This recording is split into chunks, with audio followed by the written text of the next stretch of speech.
معزز و مقتدر نائبان رسول، اساتین ملت، حاضرین اہل سنت و جماعت، السلام علیکم ورحمۃ اللہ وبرکاتہ۔ الحمدللہ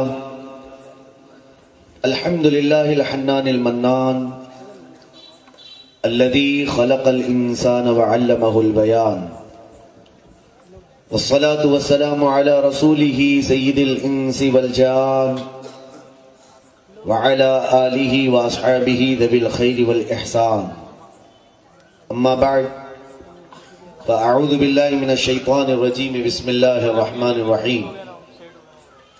رجال لا تلهيهم تجارة ولا بيع عن ذكر الله وإقام الصلاة وإيتاء الزكاة يخافون يوما تتقلب فيه القلوب والأبصار، صدق الله مولانا العظيم وبلغنا رسوله النبي الأمين المتين المختار الكريم، ونحن على ذلك لمن الشاهدين والشاكرين والحمد لله رب العالمين۔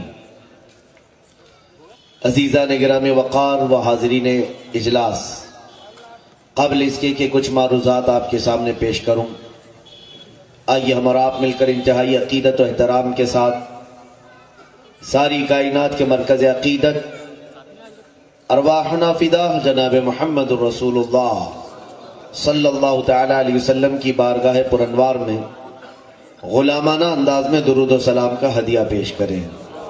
اللہم صلی علی سیدنا و مولانا محمد معدن الجود والکرم وآلہ واصحابہ الکرام وابنہ الکریم وبارک وسلم صلاة دائمتا سرمدا ابدا۔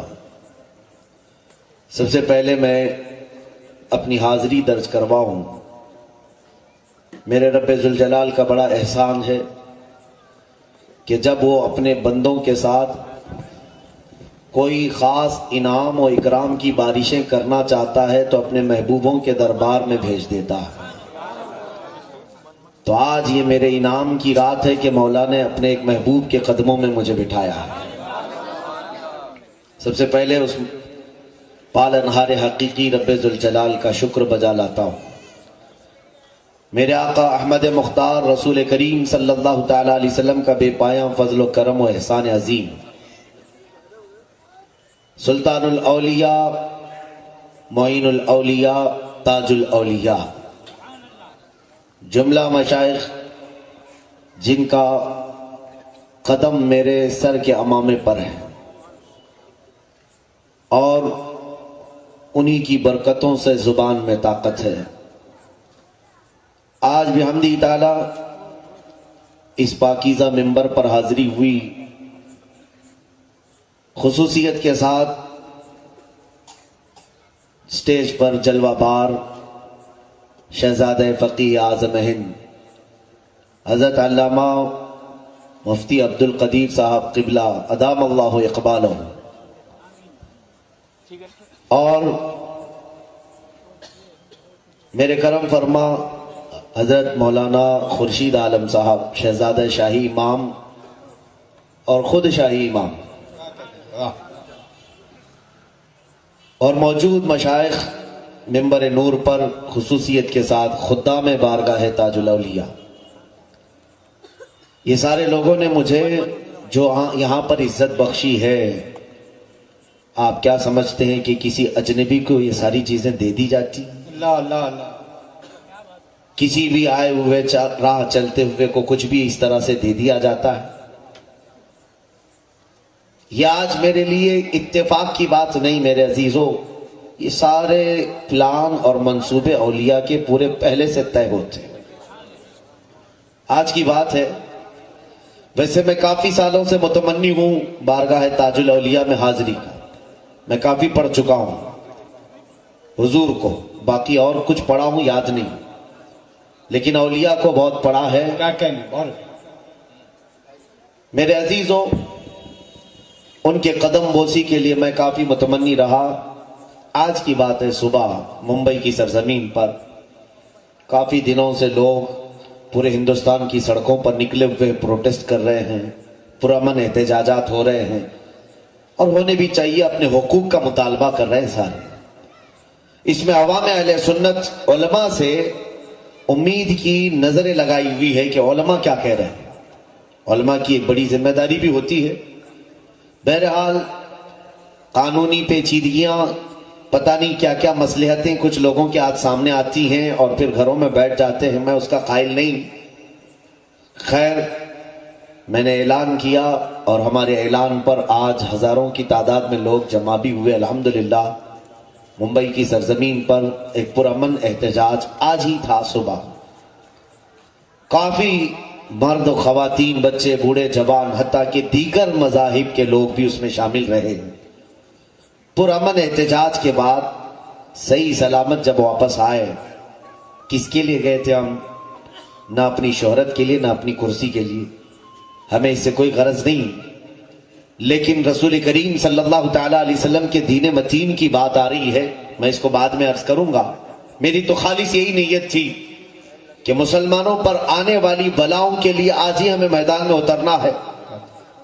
اترا، گھر واپس آیا، مشکل سے آدھا ایک گھنٹہ گھر میں وقت ملا ہوگا۔ ظہر کی نماز کے بعد فوراً ناگپور کے لیے روانہ ہوا۔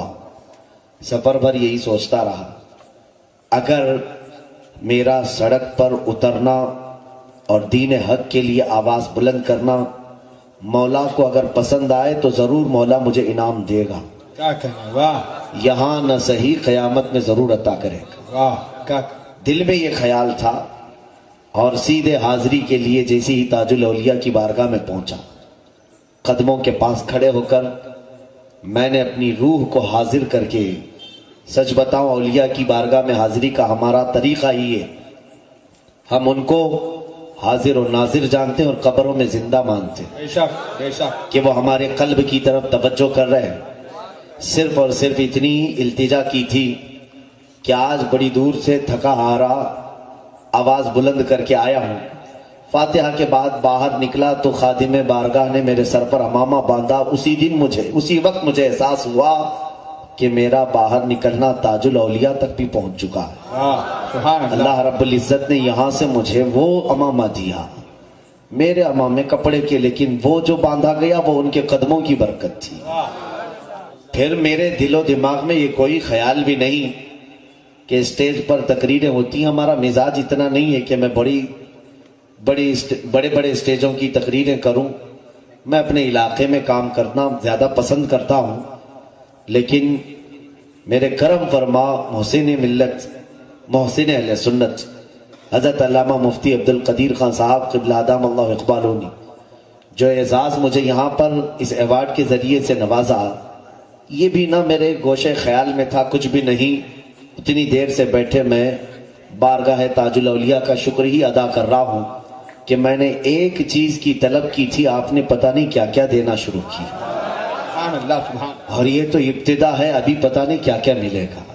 اور سچ کہا ہمارے شاعر نے، جو یہاں بولا پھر وہ ہر جگہ بولا۔ بے شک، کیا کہنا، عزیزان گرامی، میں اولیاء کاملین کے اس مقدس دربار اور خاص یہ جو ممبر ہے آج کا، جشن غوث الورا اور جشن تاج الورا دونوں کے نام سے منسوب ہے، لیکن در حقیقت دن آج یہ دونوں شخصیتوں کے ایک عاشق کے چہلم کا بھی ہے۔ کیا کہنا، نام مولانا خورشید صاحب نے جشن غوث الورا رکھا اور جشن تاج الورا، غوث العظم دستگیر کا بھی جشن ہے، تاج الاولیاء والملت والدین والشریعت والطریقت کا بھی دن ہے۔ واہ، دونوں کے اجلاس ہو رہے ہیں، لیکن دن آج چہلم کا حضرت بایزید رحمت اللہ تعالی علیہ کا ہے، شاہی امام جنہوں نے اپنی زندگی کے 80 سال نہیں میرے عزیزوں، ہوش و حواس ملتے ہی ہیں 14-15 سال کے بعد، ہوش و حواس آتی ہی ہیں 14-15 سال کے بعد۔ میں نے ان سے سنا ہے کہ 14 سال کی عمر میں وہ امامت کے مصلے پر کھڑے ہو گئے اور پھر ان کی عمر 94 سال کی ہوئی۔ پتہ یہ چلا کہ ہوش و حواس کی ابتدا مصلے سے ہوئی اور انتہا بھی مصلے پر ہو گئی۔ کیا کہنے، واہ واہ، حق ہے، ایک پاکیزہ لوگ جن کا ذکر قرآن میں آیا ہے، جو تلاوت میں نے کی ہے، رجال لا تلہیہم تجارت ولا بیع عن ذکر اللہ، اللہ کے کچھ بندے ایسے ہیں جن کو نہ تجارت مشغول کر پاتی ہے نہ بازار ان کو اپنی طرف بلا پاتا ہے، وہ اپنی زندگی کا ہر لمحہ ذکر الہی میں صرف کر دیتے بے شک بے شک زندہ انہی لوگوں میں سے وہ ایک بایزید تھے، بایزید بستامی۔ یقیناً میرے آقا صلی اللہ علیہ وسلم نے جو فرمایا وہ سچ ہے میرے عزیزو، سمو ابناءکم علی اسماء آبائکم، فرماتے ہیں اے لوگوں تم اپنے بیٹوں کے نام اپنے بزرگوں کے نام پہ رکھو، اس لیے کہ ان کی تاثیر آ جاتی ہے۔ وہ تاثیر تو دیکھو یہاں بایزید کے باپ نے جو نام رکھا، ان کے والد گرامی نے جو رکھا، تو تیفور بستام سیدی بایزید بستامی جو ترک دنیا میں مشہور تھے، زہد و تقوی میں مشہور تھے، ان کے والد گرامی میں وہ تقوی آ ہی گیا۔ یہ ناموں کی برکت ہے، اپنے بچوں کے نام تاج الدین رکھ کر کے دیکھو، برکت نہ آئے تو پھر کہنا کیا کہیں، حق ہے، زندہ باد زندہ باد۔ ان اولیاء میں ان کے ناموں میں تاثیر ہے۔ عزیزان گرامی، اور سب سے بڑی بات یہ ہے کہ حضرت بایزید رحمت اللہ تعالی علیہ کا نام بھی بابا تاج الدین نے رکھا۔ سبحان اللہ۔ ظاہر سی بات ہے یہ اولیاء کی نظریں بہت دور تک دیکھتی ہیں۔ آج جشن غوث الورا اور تاج الورا ہے، تھوڑی تھوڑی سی باتیں سن لیں، وقت کافی ہو گیا، جیسے وقت ہو جائے مجھے اشارہ کر دیں، میں زیادہ آپ کو اکتاہٹ میں نہیں ڈالنا چاہتا، اور جہاں آپ تھک جائیں آپ ہاتھ اٹھا دیں، میں بھی بند کر دوں گا انشاءاللہ العزیز، تھکانا میری عادت نہیں ہے۔ سلطان الاولیاء سیدی سندی آخائی مولائی غوث الثقلین سیدی عبد القادر الجیلانی قدس اللہ سرہ شریف، اس ولی پاک کا نام ہے جن کا نام لینے کے لیے اولیاء بھی باوضو رہا کرتے تھے، سبحان اللہ بے شک۔ نام پاک کے لیے بھی وضو فرمایا کرتے تھے۔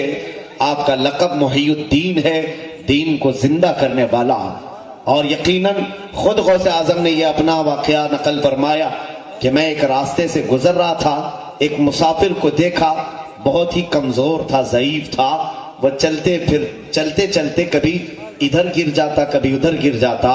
میں اس مسافر کے قریب گیا، اس کو پکڑا، اور اس کو جیسے ہی میں نے دونوں ہاتھوں سے سنبھالا وہ بالکل صحت یاب ہو گیا، چہرے پر رونق آ گئی، چہرہ اس کا خوشحال ہو گیا۔ تو غوث پاک فرماتے میں تعجب سے اسے دیکھنے لگا، ابھی تو اتنا کمزور تھا، ضعیف تھا، ناتواں تھا، چل نہیں پا رہا تھا، میں نے تجھے پکڑا کیا تو صحیح سلامت ہو گیا؟ اس مریض نے پلٹ کر کے کہا اے شیخ عبد القادر مجھے نہیں پہچانتے؟ کہا کون ہے تو؟ وہ مریض کہنے لگا میں تمہارے نانا جان کا دین اسلام ہوں، لوگوں نے مجھے کمزور کر دیا، تم نے ہاتھ لگا کر کے مجھے پھر سے زندہ کیا۔ نعرہ تکبیر، نعرہ اسی لیے رسالت۔ آپ کا لقب محی الدین پڑا کہ دین کو زندہ کرنے والے کا نام عبد القادر جیلانی ہے۔ بے شک بے شک۔ عزیزان گرامی، سرکار غوث العظم دستگیر رضی اللہ تعالیٰ عنہ کی کرامات اتنے ہیں کہ ہماری زندگی کی اتنی راتیں بھی نہیں ہیں کہ بیان کی جا سکے۔ سلطان الاولیاء کے کشف و کرامات پوری دنیا میں ایسے مشہور ہیں، اپنے تو اپنے شیخ الوہابیہ جو منکر اولیاء ہیں، منکر تصوف ہیں، صوفیہ پر تنقید کرنے والے، شیخ الوہابیہ ابن تیمیہ نے بھی لکھا ہے کہ جتنی کثرت سے کرامات میرے پاس شیخ عبد القادر جیلانی کی پہنچی ہے کسی اور ولی کی میں نے دیکھا ہی نہیں۔ الفضل لما شہید بہ الاعداء، دشمن جب کسی کی گواہی دیتے ہیں تو وہ گواہی، وہ فضیلت ہی کچھ اور ہوتی ہے۔ غوث العظم دستگیر رضی اللہ تعالیٰ عنہ بچپن سے، بلکہ آپ سے خود پوچھا گیا، کچھ چیزیں میں آپ کی ہی زبان سے سنا دوں۔ آپ نے اپنے قصیدے میں جو فرمایا، وجد کے عالم میں آپ نے ایک قصیدہ پڑھا جس کو آج قصیدہ غوثیہ کہا جاتا ہے، سقان الحب کأسات الوصال فقلت لخمرتی نحوی تعالی سعت ومشت لنعبی فی کؤوس فہمت بسکرتی بین الموالی فقلت لسائر الاخطاب لموا بحال وادخلوا انتم رجالی وهموا واشربوا انتم جنودی فساق القوم بالوافی ملالی شربتم فضلتی من بعد سکری ولا نلتم علوی واتصالی مقامکم العلا جمعا ولكن مقامی فوقکم ما زال عالی انا فی حضرت التقریب وحدی یصرفنی حسبی ذو الجلالی انا البازی اشہب کل شیخ ومن ذا فی الرجال اعطا مثالی۔ پورا قصیدہ پڑھنے میں وقت لگ جائے گا، لیکن اس قصیدے کے ایک ایک حرف میں ایک ایک موکل ہے۔ سبحان اللہ۔ غوث العظم رضی اللہ تعالیٰ عنہ کا ایک قصیدہ خود فرماتے ہیں تمام اولیاء کو مخاطب کر کے، اے گروہ اولیاء، میں نے جو جام معرفت پیا ہے، میری جام معرفت سے جو بچی تھی وہ تم نے پیا، اور اس کے بعد بھی اب تک تم میرے مقام کو نہیں پہنچ سکے۔ واہ واہ بے شک میں باز اشہب ہوں تمام اولیاء کا، حتیٰ کہ غوث العظم دستگیر رضی اللہ تعالیٰ عنہ یہاں تک فرماتے ہیں رب تبارک و تعالیٰ نے جو مجھے تاج پہنایا ہے کہ اگر میں اپنے دل کا راز کسی سمندر پر ڈال دوں تو وہ سمندر خشک ہو جائے گا، اللہ اکبر اگر میں پہاڑوں پر ڈال دوں تو وہ ریزہ ریزہ ہو جائیں گے، اگر میں یہ راز دل میں موجود کسی آگ کے سامنے ظاہر کروں وہ ٹھنڈی ہو جائے، حتیٰ کہ فرماتے ہیں میں اپنے قلب کا راز کسی میت کے سامنے کھول دوں وہ اسی وقت اللہ کے حکم سے کھڑا ہو جائے، سبحان اللہ اسی وقت کھڑا ہو جائے۔ اور اتنا ہی نہیں، فرماتے ہیں کہ جتنے دن اور جتنی راتیں اور جتنے مہینے ہوتے ہیں سب مجھ سے آ کر کے پہلے اجازت لیتے ہیں۔ شعبان کا مہینہ طلوع ہونے سے پہلے ہی آتا اور کہتا ہے اے سیدی عبد القادر جیلانی اب میں آنے والا ہوں، مجھے مہینے میں یہ واقعات ہونے والے ہیں۔ غوث العظم دستگیر اشارہ فرماتے ہیں مہینے آگے چلتے رہتے ہیں، یہ مہینے بھی غوث العظم کی دستگیر کی بارگاہ میں حاضری دیتے ہیں، حتیٰ کہ غوث پاک فرماتے ہیں نظرت الی بلاد اللہ جمعا کخردلۃ علی حکم اتصالی، میں سارے شہروں کو اللہ کے ایسے دیکھتا ہوں جیسے ہتھیلی میں رائی کے دانے کو دیکھتا ہوں، بے شک بے شک سبحان اللہ رائی کے دانے کو جیسے دیکھ رہا ہوں۔ آپ نے کیا فرمایا؟ اللہ کے سارے شہروں کو، اللہ کے سارے شہروں کو، یہ نہیں فرمایا زمین کے سارے شہروں کو۔ یہ شہر ناگپور ہے، ممبئی ہے، پونا ہے، یہ زمین کے شہر ہیں۔ اس کے علاوہ فقہاء نے مفسرین نے فرمایا یہ جو تم دنیا دیکھ رہے ہو اس طرح کی 18,000 عالم اور ہیں، 18,000 عالم اور ہیں، ان عالموں میں کون ہے، کیا ہے، کتنے شہر ہیں، ہم میں سے کس کو کیا معلوم، ہمیں معلوم نہیں، وہ اللہ والے جانتے ہیں۔ اور غوث العظم دستگیر فرماتے ہیں اللہ کے جتنے عالم ہیں اس میں جتنے شہر ہیں سارے شہروں کو میں رائی کے دانے کے برابر دیکھ رہا ہوں۔ بے شک سبحان اور اللہ جانتے ہیں آپ غوث پاک رضی اللہ تعالیٰ عنہ آپ کا نسب نامہ، ماں کی طرف سے بھی آپ سید ہیں، باپ کی طرف سے بھی آپ سید ہیں، بے شک معلوم ہوگا آپ کو۔ رسول کریم صلی اللہ علیہ وسلم کے ڈائریکٹ بیٹے نہیں، ڈائریکٹ پوتے بھی نہیں، ڈائریکٹ پڑ پوتے بھی نہیں، تقریباً 10 پشتوں کے بعد غوث پاک کا نام آتا ہے۔ 10 پشتے ہیں غوث پاک رضی اللہ تعالیٰ عنہ، قریب 10 اور آگے پیچھے۔ غوث پاک رضی اللہ تعالیٰ عنہ 470 کے بعد کی ولادت ہے آپ کی، حضور کے وصال کے، حضور صلی اللہ تعالیٰ علیہ وسلم کے زمانے کے 400 سال بعد کی ولادت ہے۔ میں یہاں یہ کہنا چاہتا ہوں میرے عزیز، حضور کی اولاد میں سے 10ویں پشت میں آنے والا عبد القادر، 400 سال بعد آنے والا عبد القادر پوری کائنات کے شہروں کو ایک رائی کے دانے کے برابر دیکھتا ہے، تو پھر رحمت عالم کی نگاہ کا حال کیا؟ اللہ زندہ باد، بہت بے شک اس رسول مختار صلی اللہ تعالیٰ علیہ وسلم کی نگاہ کا حال کیا ہوگا؟ پھر بھی لوگ کہتے ہیں انہیں پیٹھ پیچھے کا علم نہیں تھا۔ معاذ اللہ معاذ اللہ ظالموں جاؤ کسی ولی کے پاس بیٹھو، تمہیں پتا چلے گا، ولی تمہیں پوری دنیا کا سکی سیر کرا کر کے بتا دے گا کہ ہماری جو نظریں ہیں یہ رسول مختار کے جمال کا ایک ذرہ ہے، اور ان کی نظروں کو مولا نے کیا کیا دکھایا وہ جانے اور ان کا مولا جانے۔ بے شک کیا کہنے حضرت، زندہ باد زندہ باد بہت عزیزان گرامی وقار، غوث العظم دستگیر رضی اللہ تعالیٰ عنہ سے پوچھا گیا آپ کو کب پتا چلا کہ آپ ولی ہیں؟ کیسے پتا چلا، کب؟ فرماتے جب میں بچپن میں مدرسے جاتا تھا تو مدرسے میں ہر دیوار سے آواز آتی تھی افسحوا لولی اللہ، افسحوا لولی اللہ، ہر جگہ سے آواز آتی تھی اللہ کے ولی کے لیے جگہ کشادہ کر دو، اللہ کے ولی کے لیے جگہ چھوڑ دو، تو سارے لوگ ہٹ جاتے تھے اور میں بیٹھ جاتا تھا۔ اس وقت یہ احساس ہوا کہ اللہ رب العزت نے کچھ خاص عنایتیں مجھ پر فرمائی، حتیٰ کہ غوث پاک ماں کے پیٹ سے ولی ہیں، وہ پیدائشی ولی ہیں۔ بچپن کی بات آپ فرما رہے ہیں، دیکھیں یہاں پر تاج الورا اور غوث الورا دونوں کا انتخاب کیا کہنے، کیسے ملاپ ہے ابھی میں آپ کو بتاؤں۔ اولیاء کی ایک خاص عادت یہ ہے دم زدن میں یہ ادھر سے ادھر ہوں، ادھر سے ادھر ہوں۔ کیا کہنے، جہاں میں اہل ایمان مثل خورشید جیتے ہیں، ادھر ڈوبے ادھر نکلے، ادھر ڈوبے ادھر نکلے، اللہ ان کی حالتیں ہیں۔ غوث پاک رضی اللہ تعالیٰ عنہ فرماتے ہیں کہ بچپن میں چھت کے اوپر کھڑا تھا اپنے گھر کے، حاجیوں کے قافلے گزر رہے تھے، حج کے لیے جا رہے تھے، دل میں حسرت ہوئی میں بھی حج کے لیے چلا جاتا، ہم بھی تو حاجیوں کے قافلے دیکھ کر تمنا کرتے ہیں کاش میں بھی پہنچ جاتا۔ غوث پاک فرماتے میرے دل میں حسرت ہوئی، ابھی میری آنکھوں سے آنسو کا قطرہ میرے رخسار پر آیا بھی نہ تھا کہ میں نے دیکھا عالم وجد میں خانہ کعبہ میرے گھر کے ارد گرد طواف کر رہا ہے۔ خانہ کعبہ کو میں نے اپنے ارد گرد طواف کرتے دیکھا، یہ وہ کعبہ نہیں جو سیمنٹ اور پتھر سے بنے ہوئی کعبے کو، یہ اہل بصیرت کا کعبہ ہے جو اہل اللہ دیکھا کرتے تھے۔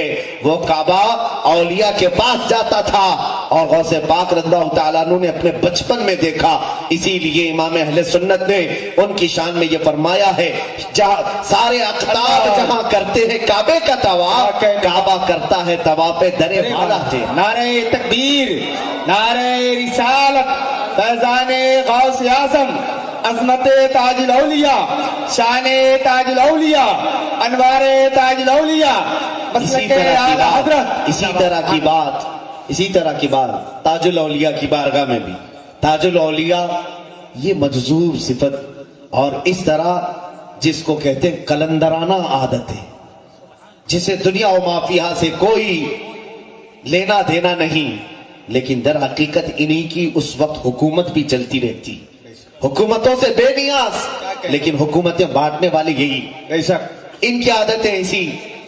ایک صاحب مدراس سے آئے اور غریب تھے، تاج الاولیاء کے پاس، میں نے پڑھا کافی پہلے ہی، آ کر کے کہا کہ حضور حج پہ جانا ہے، آپ کے پاس بڑے بڑے سیٹ لوگ آتے ہیں، راجے مہاراجے آتے ہیں، کسی سے پیسے دلواؤ اور مجھے حج کروا دو۔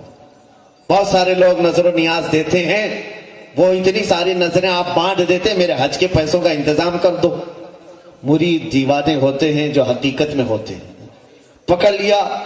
بابا نے کہا ٹھیک ہے رہ جاؤ، یہیں پر رہو۔ کئی دن گزر گئے، کئی نذرانے بھی آئے، اور جب جب نذرانے آئے پورے آپ بانٹ دیں۔ وہ صاحب کہتے ہیں میں دیکھتا رہا، موٹے موٹے پیسے والے سارے چیزیں آئے، سب غربا مساکین میں بانٹ دیتے، میرے ایک کا حج کرا دے تو بابا کو کیا ہوگا، کیا کمی ہوگی۔ حج کا مہینہ آ گیا، بلکہ فرماتے ہیں وہ صاحب فرماتے حج کا مہینہ شروع ہوا، سارے حاجی جا چکے تھے، اب حج کے دن بھی شروع ہوئے، میں تو مایوس ہوا اب کیا پہنچائیں۔ لیکن جو کلندر کا کلندر ہوتا ہے وہ یقین ان کلندروں پر رکھتا بھی ہے۔ اس کے بعد وہ قدم پکڑتے اور کہتے ہیں اس سال کا حج تو چلا گیا، اگلے سال آپ پکا وعدہ کریں کہ مجھے بھیجیں گے۔ تاج الدین بابا رحمت اللہ تعالی علیہ مسکرائے اور اس کی پیٹھ پر ایک زوردار تھپڑ رسید کیا، پیٹھ پر مارا، آنکھ بند ہو گئی۔ فرماتے ہیں ایک نیم کے درخت کے نیچے میں بیٹھا تھا، اچانک میں دیکھتا ہوں کہ میں عرفات کے میدان میں پہنچا ہوں، عرفات کے میدان میں پہنچا ہوں، سارے حاجی احرام میں ہیں، میں احرام کے حالت میں ہوں، حج کے ارکان میں ادا کر رہا ہوں، تلبیہ پڑھا، کنکریاں مارا، طواف کیا، اور پھر میں نے جو ارکان حج تھے پورے ادا کیا، یہاں تک کہ سارے حاجی واپس آنے لگے۔ اس میں پتہ نہیں کتنا عرصہ بیت گیا، دل بھر کر کے میں نے طواف کعبہ کیا، دل بھر کر کے زمزم پیا، ساری چیزیں کیا، اور اس کے بعد زمانہ بیتنے لگا۔ اچانک بابا تاج الدین رحمت اللہ تعالی علیہ میرے پاس آئے اور پھر سے ایک تھپڑ رسید کیا، میں اسی نیم کے درخت کے نیچے سویا ہوا ہوں۔ فرمانے لگے کب تک یہاں پڑا رہے گا، حج ہوا چل باقی آگے آگے چل۔ اللہ اللہ، زندہ باد زندہ باد زندہ باد۔ وہ صاحب خود فرماتے ہیں میں اس راز کو نہیں سمجھ پاتا تھا، میں تو سوچتا تھا کہ کوئی نذرانے والا مجھے حج کو پہنچا دے، لیکن ان اولیاء کو نہ مال کی ضرورت ہے نہ نذرانوں کی ضرورت ہے، ان کی نظر ہی اتنی کافی ہے کہ ناگپور میں بیٹھے تو خانہ کعبہ تک بھی پہنچے۔ بے شک، زندہ باد حق ہے۔ یہ تاج الورا اور وہ تاج الاولیاء، یہ تاج الاولیاء اور وہ غوث الورا، یہ اولیاء کاملین کے مقامات ہیں میرے عزیزوں۔ میں تھوڑی باتیں سلطان الاولیاء کی ذات پاک پر عرض کر کے آگے رخصت ہوتا ہوں۔ سرکار غوث العظم دستگیر رضی اللہ تعالیٰ اپنے زمانے طالب علمی کو دیکھیں، دونوں بھی شخصیتوں کے لیے ایک کامن چیز ملتی ہے۔ غوث پاک شریعت اور طریقت کے سنگم تھے، اسی طرح تاج الدین بابا رحمۃ اللہ تعالی علیہ شریعت اور طریقت کے سنگم تھے۔ شریعت بھی آپ کے ہاں ہے، طریقت بھی آپ کے ہاں ہے۔ اگر شریعت نہ ہوتی تو کبھی مفتی عبد الرشید رحمۃ اللہ تعالی علیہ کو اپنے ہاں نہیں بلاتے، نہ ان کو مسند افتاء پر بٹھاتے۔ وہ جاہل ہیں جو مشہور کرتے ہیں کہ اولیاء کا شریعت سے کوئی تعلق نہیں، وہ خود ہی جاہل ہیں۔ اولیاء کاملین تو حقیقت میں شریعت کے سمندر ہیں۔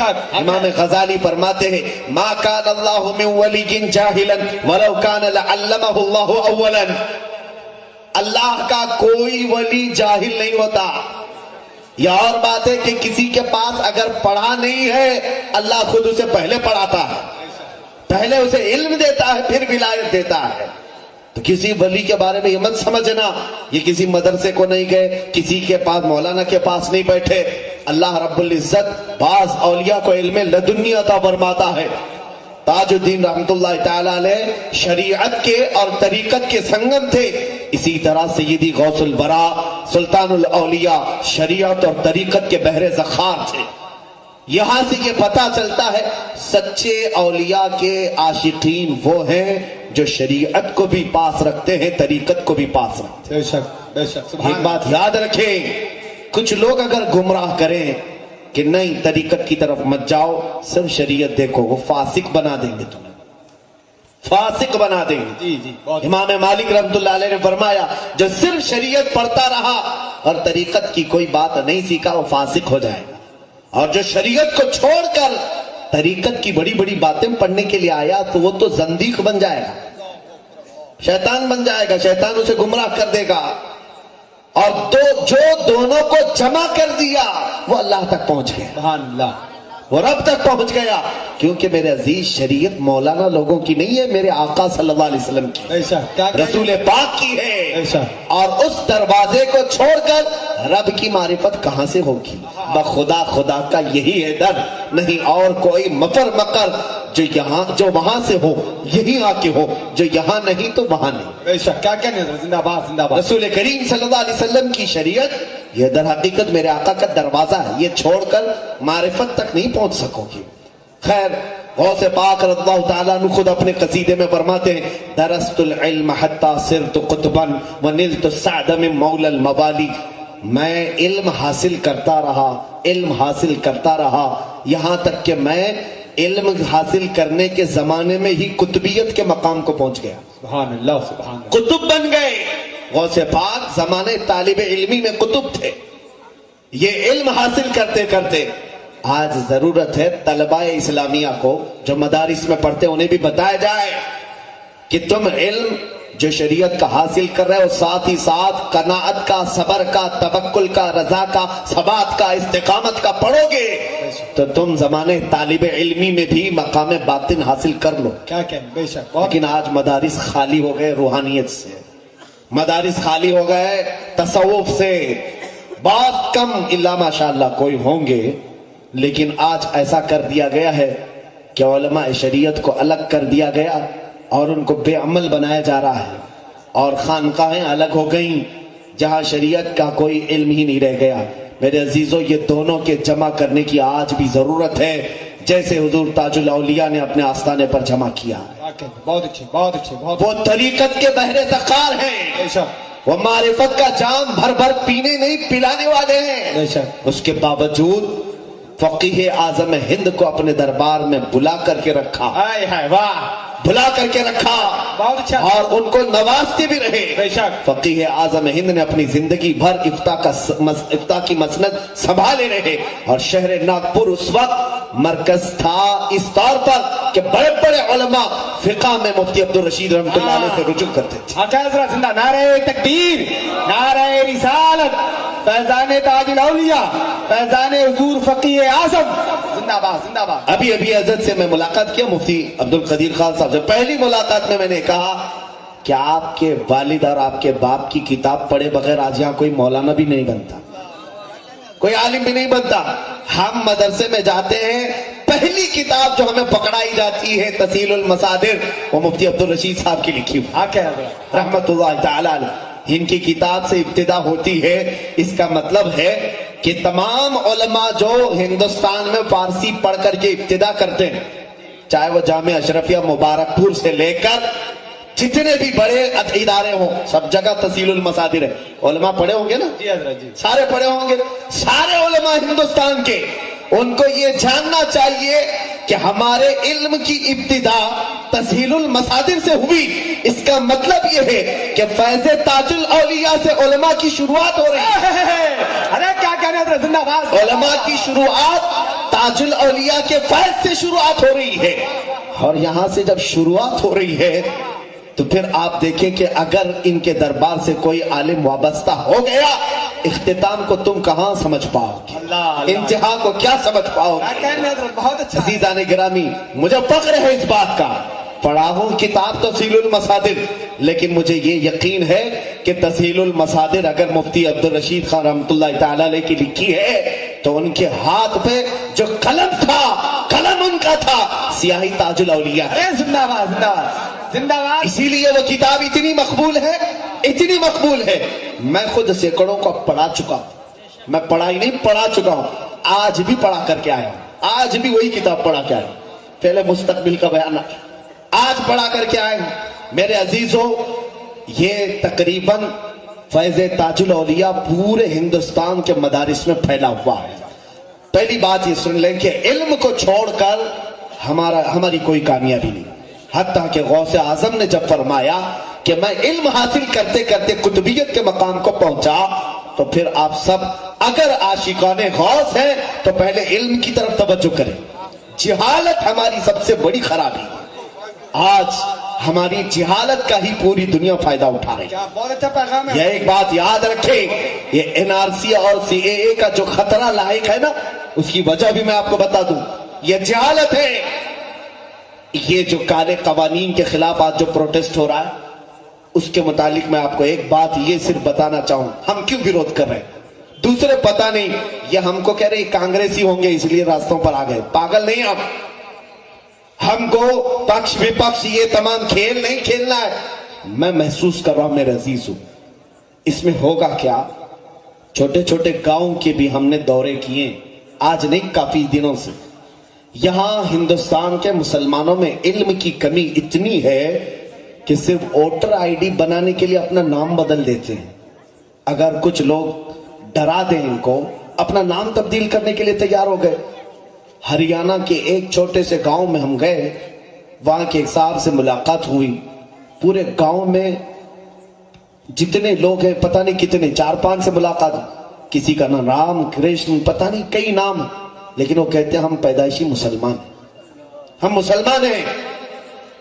ایک دو نہیں، کئی گھر ہیں. کہا سرپنچ سے ڈر کر کے، پنچایت سے ڈر کر کے اگر یہ نام نہ رکھے تو نہ ہمارا ووٹر ID بنے گا، نہ آدھار کارڈ بنے گا، کچھ نہیں بنے گا. میرے عزیزوں، یہی مسئلہ آئے گا. NRC میں انہوں نے یہ کہا 1970 سے پہلے کے پروف جس کے پاس ہیں وہ انڈین مسلم ہے، آپ کو مان لیا جائے گا. اور جس کے پاس نہیں ہے اس کو کہا جائے گا پاکستان سے آیا، بنگلہ دیش سے آیا ہے، افغانستان سے آیا ہے، تم گھسپیٹیے ہو جاؤ ڈیٹینشن سینٹر میں. یہ تمام چیزیں چل رہی نا آج. لیکن اس وقت کیا ہوگا جانتے ہیں آپ؟ یہ 25 کروڑ مسلمانوں کی آبادی میں میں سمجھتا ہوں شاید 15 کروڑ کے پاس کاغذات ہوں گے پتہ نہیں. قریب دیہات میں رہنے والے 10 کروڑ کے قریب کی آبادی ایسی ہے جن کے پاس کاغذات وغیرہ کچھ نہیں اور علم بھی نہیں. وہ کیا کریں گے؟ انہیں جب یہ کہ ڈرا دیا جائے گا کہ تمہیں باہر کا گھوشت کر دیا جائے گا تو سب سے پہلے یہ نہیں بھائی میں تو سکھ ہوں، نہیں بھائی میں تو ہندو ہوں، نہیں بھائی میں تو جین ہوں. یہ ارتداد کا فتنہ بھی جہالت سے شروع ہوتا ہے میرے عزیز. آدمی مرتد تک بن جاتا ہے. ہم اس قانون کا ویروਧ اس لیے کر رہے ہیں کہ ہمارے دین کے اوپر یہ مسئلہ آ گیا ہے. بعد میں یہ جو مسلمانوں کو ارتداد کے فتنے سے کون بچائے گا؟ عزیزان گرامی، وقت کی نزاکت کو سمجھے. بہرحال میں موضوع سے ہٹنا نہیں چاہتا، لیکن بات یہاں جہالت کی آئی ہے تو مجھے بولنا پڑتا ہے کہ آج ہماری قوم میں سب سے زیادہ جہالت، اور یہ ہماری نہیں بلکہ کئی کمیٹیاں اس پر ریسرچ کر کے اپنی رپورٹ گورنمنٹ کو پیش کر چکی ہے. سب سے زیادہ جہالت، نہ کالجز میں ہمارا کچھ مقام، نہ مدارس اسلامیہ میں. پھر جاتے کہاں ہیں؟ کیا سارے کباب روٹی کھانے کے لیے ہوٹلوں پہ کھڑے رہتے یا رات بھر انٹرنیٹ چلانے کے لیے پب جی گیم کے لیے تمہاری زندگی ہے؟ میرے عزیزو آج نوجوان اکثریت کے ساتھ ہمیں تباہ کیا گیا ہے. سب سے زیادہ آج نشہ مسلمان قوم میں بیچا جا رہا ہے. سب سے زیادہ ہمارے محلوں میں فروخت ہو رہا ہے. تم نہیں جانتے کہ یہ در حقیقت ایک سازش ہے کہ تمہیں نکما بنا دیا جائے, تمہیں آوارہ کر دیا جائے, تم کسی کے بارے میں بولنے کی طاقت تک نہ رکھو. آج نہ اٹھے تو کل تمہیں مردوں میں شمار کیا جائے گا. ایک بات ہی یاد رکھ لے, جہالت سے توبہ کرے. ارے میرے عزیزو, علم کی کوئی عمر نہیں ہوتی. آج میری بات سے اگر آپ سہمت ہیں, آج بھی آپ پڑھ سکتے ہو, آج بھی پڑھ سکتے ہو. شیخ سعدی رحمت اللہ علیہ فرماتے 7 سال کے بعد تو میں نے پڑھنا شروع کیا. پڑھے ہوں گے, بہت کچھ پڑھے ہوں گے, لیکن وہ جس علم کے بارے میں فرما رہے ہیں, میری عمر بیت چکی تھی. 80 سال کی عمر میں پڑے ہوئے مشائخ کا بھی ذکر ہے ہمارے پاس. یہ عمر نہیں ہوتی, لیکن علم سے دور نہ جاؤ. علم اگر تمہارے پاس نہیں ہے تو تمہیں کوئی چیز پتہ نہیں ہوگی. ایسا ہی آدمی ہے جیسے ایک اندھیرے کمرے میں بیٹھا, کہیں سے اجالا نہیں, ساری کھڑکیاں بند, دروازے بند. تمہارے سامنے 2 برتن لا کر کے رکھ دیے جائیں, ایک میں کیچڑ ہے اور ایک میں حلوہ ہے. دونوں میں ہاتھ پڑے گا کہ نہیں پڑے گا؟ کبھی کیچڑ کھائے گا, کبھی حلوہ کھائے گا. کیوں؟ دکھتا کچھ نہیں ہے. یہی مثال جاہل کی ہے. جب علم نہیں ہوتا, حرام بھی کھاتا ہے, حلال بھی کھاتا ہے, پتہ ہی نہیں ہوتا. علم ایک نور ہے جو اسے تمیز سکھاتا ہے, اخلاق سکھاتا ہے اور رب کی معرفت دکھاتا ہے. بے شک بے شک. علم سے دور ہو کر کے کوئی ولایت کے مقام کو نہیں پہنچ سکتا. بے شک. آؤ سلطان الاولیاء غوث پاک کی بات بتاؤں.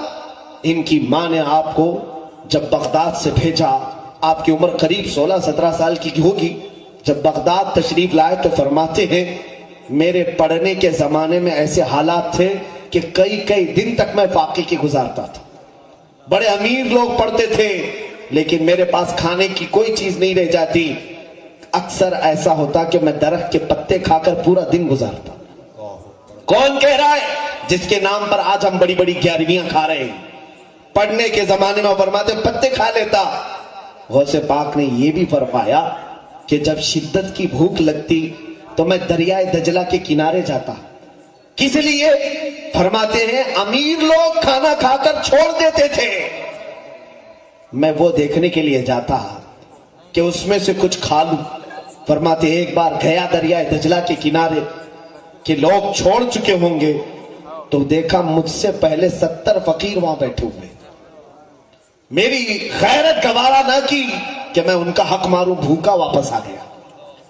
یہ غوث پاک کے زمانے طالب علمی کی بات. آج مزے سے بوٹیاں روٹیاں کھا کر کے بھی ہم ایک شریعت کا مسئلہ نہیں سیکھنا چاہتے, قرآن کی ایک آیت نہیں پڑھنا چاہتے. ہم کیسے عاشقان اولیاء میں شامل ہیں؟ میرے عزیز, بیداری یہ پیدا کرو کہ تمہارا بچہ یہ نہیں کہ دوسرے نعرے لگائیں, بلکہ ہمارے مشائخ نے نعرہ دیا آدھی روٹی کھائیں گے, بچوں کو پڑھائیں گے, بچوں کو پڑھائیں گے. اس لیے کہ علم کے بغیر کوئی بھی چیز نہیں دنیا میں. یہ میرے آقا صلی اللہ علیہ وسلم کا فیض ہے. میرے عزیزو, جب مدینہ طیبہ میرے آقا آئے تھے, معلوم ہے جاہل سب پورے ہر جگہ بھرے ہوئے تھے. پورے مدینے میں صرف 6 لوگوں کو لکھنا آتا تھا. کتنے؟ 6 لوگوں کو خالی لکھنا آتا تھا. رسول کریم صلی اللہ تعالی علیہ وسلم 10 سال اپنی ظاہری زندگی بتائے مدینہ طیبہ میں. 10 سال. جب آپ کے وصال کا وقت ہوا 80,000 صحابہ کو لکھنا آتا تھا. سبحان اللہ. 80,000 کے ہاتھوں میں قلم تھا. سبحان اللہ. سبحان. کتنا بڑا ریولیوشن ہے, کتنا بڑا انقلاب ہے. شاید میں زندگی بھر پڑھاؤں تو اتنے شاگرد نہیں بنا پاؤں جو 10 سال میں میرے آقا صلی اللہ علیہ وسلم نے علم معرفت, علم طریقت, علم شریعت کا بحر ذخار انہیں بنایا تھا. حضور نے علم بانٹا ہے, بلکہ ہمارے قرآن کی پہلی آیت ہی اقرا سے شروع ہوتی ہے. پڑھو, یہاں سے شروع ہوتی ہے. لیکن اگر وہی قوم جاہل رہے تو افسوس ہوتا ہے میرے عزیز, افسوس ہوتا ہے. میں آپ کو آج دعوت یہ بھی دوں گا کہ جہالت کے اڈوں سے باہر نکلو. آپ مطالعہ کر. آج آپ کے ہاتھ میں موبائل ہے, بہت اچھی چیز ہے میرے عزیز, بہت اچھی ہے. جہاں یہ زہر ہے وہیں تمہارے لیے بہت ساری اثر بھی ہے. اس موبائل میں ہزاروں کتابیں, اس موبائل میں انٹرنیٹ میں جاؤ، پوری حدیثیں ہیں، پوری تفاسیر ہیں، سب کچھ ہے۔ دنیا نے اور آسان کر دیا تمہیں۔ دیکھو، مطالعہ کرو، علم حاصل کرو، جاہلوں سے سن کر جاہل بن کر نہ رہو۔ غوث پاک فرماتے ہیں جس دن دریائے دجلہ سے میں واپس آیا، سنیے، غوث پاک صرف کرامتیں سنتے ہیں نا، ٹھوکر سے مردے زندہ ہونا یقیناً وہ ان کا مقام ہے، لیکن اس مقام تک پہنچنے سے پہلے جو مشقتیں آپ نے اٹھائی ہیں وہ بھی تو بیان ہونا چاہیے۔ کیا کہنا صحیح ہے، وہ مسائل جو آپ نے برداشت کیے ہیں وہ بھی بیان ہونے چاہیے۔ کیا کہنا، فرماتے ہیں کہ میں بھوکا ایسے آیا کہ میرا پیٹ سے لگ رہا تھا، اللہ، اتنی بھوک تھی، ایک مسجد میں آ کر کے سو گیا۔ قریب کی ایک مسجد تھی، اور جیسے ہی میں وہاں لیٹا، ظہر کا وقت تھا، دیکھا تھوڑی دیر کے بعد ایک تاجر مسجد میں داخل ہوا، تجارت کرنے والا، بغداد میں بہت آتے تھے۔ وہ آیا اور اندر آ کر کے وہ نماز سے فارغ ہو کر کے اپنے ہاتھ میں کچھ تھیلی ولی تھی، کھولا تو اس میں گرم گرم کباب، اس کی خوشبو پھیل گئی، اور وہ کباب دسترخوان پر بچھا کر کھانے کے لیے بیٹھا۔ غوث پاک فرماتے میری نظریں اس طرف گئی تو اس نے مجھے دیکھا اور کہا بیٹا آ جاؤ دسترخوان میں شریک ہو جاؤ۔ فرماتے ہیں سنت یہ ہے کہ جب بھوک لگے اور کوئی بلائے تو نہ کہا جائے، شریک ہو جائے۔ میں شریک ہو گیا، دسترخوان پر بیٹھا۔ جب کھانے کی بات آئی تو اس نے مجھ سے پوچھا کہ تم کیا کرتے ہو؟ کہا میں پڑھتا ہوں، یہاں پر طالب علم ہوں۔ تو اس نے چونک کر کہا بہت اچھا ہوا کہ ایک طالب علم سے میری ملاقات ہوئی، میرا ایک مسئلہ تم سالو کر دو گے، حل کر دو گے؟ کہا بولے آپ کا کیا مسئلہ ہے؟ وہ تاجر کہتا ہے در حقیقت میں جیلان سے آیا ہوں، جو غوث پاک کا مادری وطن ہے، جہاں آپ کے پیدا ہوئے۔ کہتا ہے میں جیلان سے آیا ہوں، تجارت کی غرض سے آیا تھا، تجارت میں بہت لاس ہو گیا، سب لٹ گیا، لیکن ایک بات ہے کہ میں جب جیلان سے نکل رہا تھا تو ایک بہت ہی عفت شعار خاتون ہے ہمارے شہر کی، جس کا نام فاطمہ ام الخیر ہے۔ سبحان اللہ، یہ غوث پاک کی ماں ہے، سبحان اللہ، فاطمہ ام الخیر، بڑی پردہ نشین خاتون ہے۔ اس نے میرے ہاتھ کچھ درہم بھجوائے، اس نے یہ کہا کہ میرا بیٹا عبد القادر بغداد میں پڑھ رہا ہے، اس تک یہ پہنچا دو۔ تو میں وہ لے کر کے تو آیا، لیکن یہاں اتنے دن رہا، تجارت میں پورا خسارہ ہو گیا، مال ختم ہو گیا، اخیر میں میرے پاس صرف وہی درہم بچے تھے۔ بھوک کی اتنی شدت تھی کہ انہی درہموں سے میں ایک کباب خرید کر کے لے آیا ہوں۔ یہ جو ابھی کھا رہا ہوں یہ اسی بچے کے پیسوں کے کباب ہیں، میں وہ کھانے کے لیے بیٹھا ہوں۔ تم مجھے یہ مسئلہ بتاؤ، کیا میرا یہ کباب کھانا ابھی جائز ہے؟ غوث پاک نے فرمایا ہاں جائز ہے، کباب کھانا آپ کے لیے جائز ہے۔ کھا لیے، پورا کباب کھانے کے بعد اس نے پوچھا یہ مسئلہ مجھے بتاؤ کہ آپ نے کہاں پڑھا ہے، کسی کے بھی کباب کو کھانے کی آپ اجازت کیسے دے سکتے ہیں؟ غوث پاک نے فرمایا جس عبد القادر کو تم ڈھونڈ رہے ہو وہ عبد القادر میں۔ اللہ اکبر، اللہ اکبر۔ وہ شرمندہ ہو گیا، کہا کہ پہلے بتائے ہوتے ہیں تو میں سارے کباب تمہارے حوالے کر دیتا، اس کے تم ہی مالک تھے۔ غوث پاک نے فرمایا میں کسی کو کھلانے کے وقت اسے شرمندہ کر کے کھلانا نہیں چاہتا۔ اللہ اکبر، یا اولیاء کی شان ہے تو دیتے بھی ہیں تو احسان نہیں جتاتے، ہاں بے شک بے شک، تجھے شرمندگی نہ ہو۔ عزیزان گرامی، غوث پاک اپنے طالب علمی کے زمانے کی حالات بیان کر رہے ہیں۔ کباب بھی کھا لیے، پیسے بھی ختم ہوئے، پوری زندگی اسی طرح کی چلی، حتیٰ کہ اتنی مشقتیں آپ نے اٹھائی۔ ایک روایت میں نے سنی تھی بزرگوں سے، غوث الورا فرماتے ہیں ایک وقت ایک تاجر آیا بغداد میں، مجھ سے ملاقات کیا اور کہا تم عبد القادر ہو؟ کہا تمہاری ماں بڑی بیمار ہے اور بیوہ، پتہ نہیں اس کے گھر کی دیکھ بھال کون کرتا ہے، کبھی وہ باہر نہیں نظر آئی، وہ بیمار ہے، ہم نے محلے کی خواتین سے سنا ہے۔ غوث پاک کو رقت طاری ہو گئی، اپنی ماں کی یاد آ گئی، کئی سال بیت چکے تھے بغداد میں، رونے لگے، برداشت نہیں ہوا تو رات کو ہی سامان اٹھایا اور نکل پڑے، ماں بیمار ہے۔ غوث پاک اپنی ماں سے ملاقات کرنے کے لیے جو سفر کیے، جیلان سے بغداد کا سفر میرے عزیزو آج کے زمانے میں بھی پوری مکمل فاسٹ گاڑیوں سے بھی کرو گے تو تمہیں 2 دن لگ جائیں گے، 2 سے 3 دن لگ جائیں گے۔ وہ زمانہ مہینے بھر کی مسافت کا تھا،